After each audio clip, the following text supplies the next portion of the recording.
الحمد لله رب العالمين والصلاة والسلام على سيد الأنبياء والمرسلين وعلى آله وأصحابه أجمعين أما بعد قال الله تبارك وتعالى فلما بلغ معه السعي قال يا بني إني أرى في المنام أني أذبحك فانظر ماذا ترى قال يا أبت افعل ما تؤمر ستجدني إن شاء الله من الصابرين صدق اللہ العظیم۔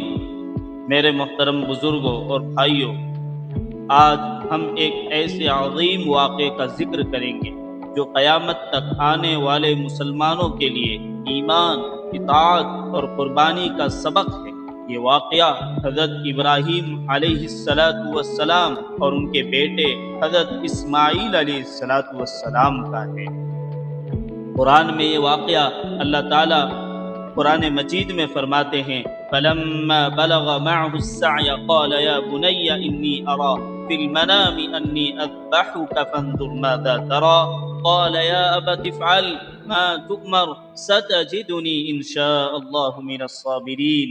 سورہ صافات میں اللہ کا ارشاد ہے کہ جب بیٹا اس عمر کو پہنچا کہ باپ کے ساتھ کام کر سکے تو ابراہیم علیہ السلام نے کہا اے میرے بیٹے، میں خواب میں دیکھتا ہوں کہ میں تمہیں ذبح کر رہا ہوں، تمہاری کیا رائے ہے؟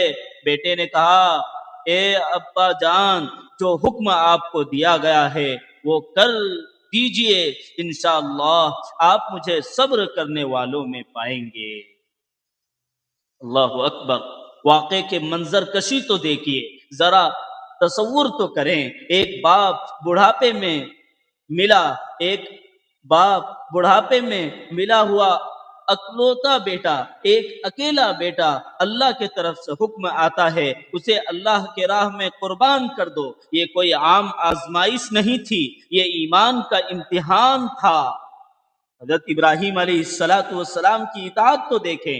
حضرت ابراہیم علیہ السلام نے نہ کوئی سوال کیا، نہ تاخیر کی، نہ بس فوراً اللہ کے حکم کو مان لیا۔ آگے اللہ تعالیٰ فرماتے ہیں فَلَمَّا أَسْلَمَ وَتَلَّهُ لِلْجَبِينِ کہ جب دونوں نے اللہ کے حکم کے آگے سر جھکا دیا، ابراہیم علیہ السلام نے بیٹے کو پیشانی کے بل لٹا دیا۔ اسماعیل علیہ السلام کی قربانی تو دیکھیں کہ اسماعیل علیہ السلام کا جواب تو دیکھیں، نہ انکار کیا، نہ خوف، بلکہ کہا افعل ما تؤمر، جو حکم ہے وہ کر گزریے، اس کام کو کیجئے جس کا حکم اللہ نے دیا ہے۔ یہ اصل ایمان ہے، یہ اصل ایمان کی پہچان ہے، اللہ کی طرف سے انعام ہے۔ جب دونوں نے امتحان پاس کر لیا، اللہ نے فرمایا وَنَادَيْنَاهُ أَن يَا إِبْرَاهِيمُ قَدْ صَدَّقْتَ الرُّؤْيَا إِنَّا كَذَلِكَ نَجْزِي الْمُحْسِنِينَ وَفَدَيْنَاهُ بِذِبْحٍ عَظِيمٍ۔ فرمایا اے ابراہیم، تم نے خواب کو سچ کر دکھایا، ہم نیکی کرنے والوں کو اسی طرح بدلہ دیتے ہیں۔ ہم نے اسماعیل علیہ السلام کی جگہ ایک عظیم قربانی دی۔ ہمیں اس سے کیا سبق ملتا ہے؟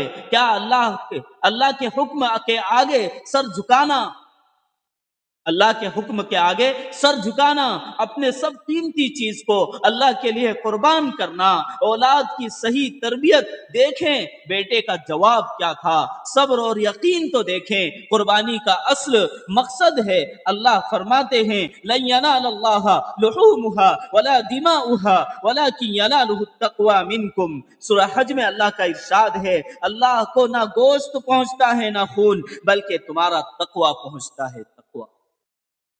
حدیث کی روشنی میں حضرت محمد صلی اللہ علیہ وسلم نے فرمایا ما عمل ابن آدم یوم النحر عملا احب الى اللہ من احراق الدم۔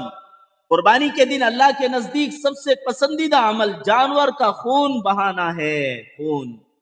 آج ہم کہاں کھڑے ہیں؟ آج ہم جانور تو ذبح کرتے ہیں، لیکن کیا ہم اپنا انا قربان کر رہے ہیں؟ کیا ہم اپنا انا قربان کرتے ہیں؟ کیا ہم اپنے گناہ چھوڑتے ہیں؟ کیا ہم اپنی نافرمانی ختم کرتے ہیں؟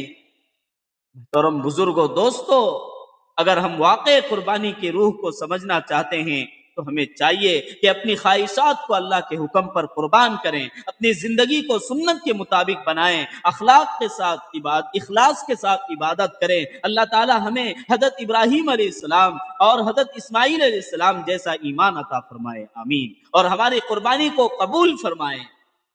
میرے عزیز بھائیوں، بزرگوں، دوستوں، یہ واقعہ ہمیں سبق دیتا ہے بہت کچھ۔ اگر ہم اس واقعے کو سمجھیں اور اس کو پڑھیں تو پھر ہمیں سمجھ میں آتی ہے اس کی حقیقت۔ اللہ سے دعا ہے کہ اللہ تبارک و تعالی ہم سب کو ان تمام باتوں پر عمل کرنے کی توفیق نصیب فرمائے۔ اس مختصر سے بات کو آپ دوسرے لوگوں تک پہنچائیں اور انہیں بھی بتائیں کہ قربانی اور ابراہیم علیہ السلام کی قربانی اور یہ قربانی کا مقصد کیا ہے۔ اللہ سے دعا ہے کہ اللہ مجھے بھی، آپ کو بھی عمل کرنے کی، پوری انسانیت کو اس پر عمل کرنے کی توفیق نصیب فرمائے۔ وما علینا الا البلاغ المبین۔